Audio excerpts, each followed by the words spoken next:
Hi, everyone, and welcome to my Austin Metro rental market update for January 2025.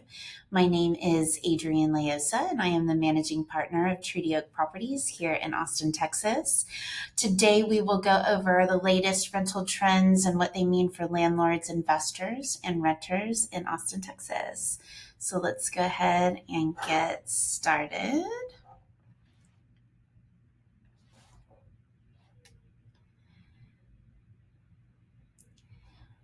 We'll start with the single family rentals this year in January 2025. The new year kicked off with increased leasing activity, but also a rise in available inventory. Here's what we saw in January. Leases jumped 9.4% compared to last year, showing strong demand from renters. New listings surged at 11.7%, increasing options for tenants, but also competition for landlords, of course. Rents dipped slightly with the median down to 2.4% to $21.95 a month, and the average down 1.2% to $25.15 a month. Days on market increased to 46 days, meaning homes are taking a bit longer to lease. That's over the 30-day mark that we like to see. Key takeaway, lots of options available in the rental market right now. Renters have what they consider to be more negotiating power. Landlords want to ensure that we keep prices competitive, strong marketing, great pictures, everything looks awesome. For duplexes, moving on, we saw a slightly different trend. Total leases dipped by 2.9%, suggesting a little bit of softness in demand, which is totally normal for this time of year. New listings rose 7%, which means more properties competing for tenants. Median rent fell 3.7% to $16.13 a month, while the average rent increased 1.2% to $17.80 a month.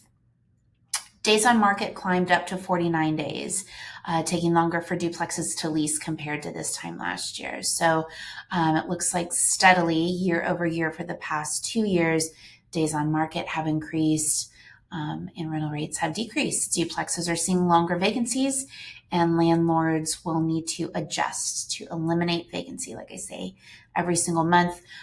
Also, I've noticed in the duplexes and in the condo market, we have a lot of competition as it comes to apartment inventory. And so what we've been doing there is offering incentives for tenants to move in 1 week, 2 week, 3 weeks of free rent sometimes in order to secure well-approved applicants. So that can be tough, guys. Hang in there.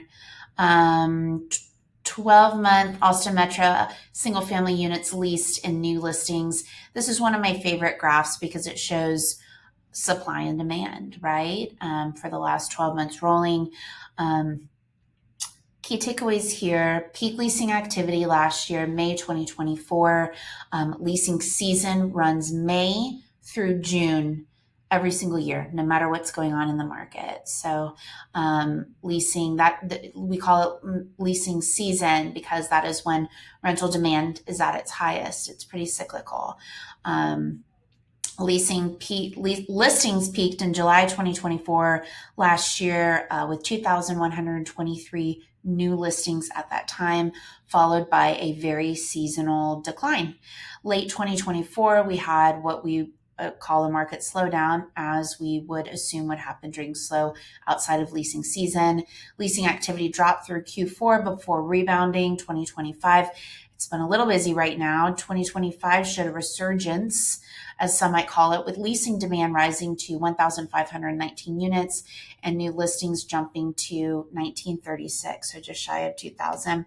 What does this mean for my landlords? It means that competition is increasing. This has been a consistency over the past 2 years. So pricing and market strategies must be very strong. We want to eliminate vacancy.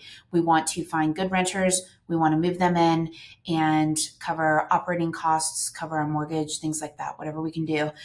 Expect that we will see a stronger demand heading into spring and summer. Like always, we are almost there, following last year's pattern, in the year before that, and the year before that. Longer vacancy periods in winter are normal, but January's listing surge suggests that we are going to have an active rental season ahead. More competition for our landlords, inventory rising, Standing out is crucial. That means we need to price competitively. Don't reach for the stars with your pricing. Price sensitivity, increasing. Tenants have a lot of choices. Competitive pricing, key. Market shifts require attention. Staying updated on trends can help you maximize returns. Always feel free to check in with me, ask me what I'm seeing, stay up to date on my market updates here. I'm going to share with you guys also a couple of resources that we have at the treatyoakproperties.com website. Sometimes we will have a client introduced to us or a potential client, and they're trying to decide whether or not they want to self-manage or if they want a property manager. And this decision is often important and something that a lot of homestead to rental conversion owners are considering. And usually I will tell a potential client that if they're thinking about leasing for less than 12 months, or they're just trying to get through 1 or 2 seasons in the real estate market and make it to the next season, that sometimes self-management is their best option. And so on the treatyoakproperties.com website, under where you can see landlord resources, we have a whole bunch of linked information for your self-managing landlord clients. So please feel free to go there and check it out. The other thing that we have on our website that I've built out is an FAQ for first-time landlords. So that is also under the landlord resources page on my website. And FAQ for first-time landlords talks about the homestead to rental conversion, but it really walks them through. It's longer than what I have showing right here, but that could also be a really great resource for your self-managing clients too. So feel free to share these pages with them. Austin rental market remains dynamic, and I will continue tracking all of these trends. If you're thinking about leasing your property or want to talk about rental strategy, let me know. Reach out to me. Hope you guys have a fabulous rest of your February, and we'll see you next month with more.